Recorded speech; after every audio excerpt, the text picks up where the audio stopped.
మిత్రులారా, ఇది ఉదయం వార్తలతో మీ డిఎస్ఆర్. ముందుగా ముఖ్యాంశాలు. ఇవాల్టి నుంచి అక్టోబర్ 18 వరకు వైన్ అప్లికేషన్లు, 23న లక్కీ డ్రా, డిసెంబర్ 1 నుంచి కొత్త షాపులు ప్రారంభం. మొత్తం 2620 లిక్కర్ షాపులకు నోటిఫికేషన్.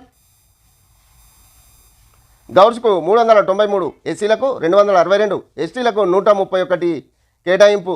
అప్లికేషన్ ఫీజు 3 లక్షలు. ఒకరు ఎన్నైనా అప్లై చేసుకోవచ్చు. 2 లక్షల దాకా అప్లికేషన్స్ వస్తాయని అంచనా.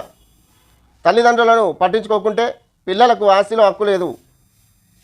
అలా ప్రవర్తించే వాళ్లను ఇంట్లో నుంచి వెళ్ళగొట్టవచ్చు. మరోసారి కీలక తీర్పు చెప్పిన సుప్రీంకోర్టు. బదిలీ చేసిన ఆస్తులను పేరెంట్స్ వాపసు తీసుకోవచ్చునని వెల్లడి. మహారాష్ట్రకు చెందిన వృద్ధ దంపతుల కేసులో ఉత్తర్వులు.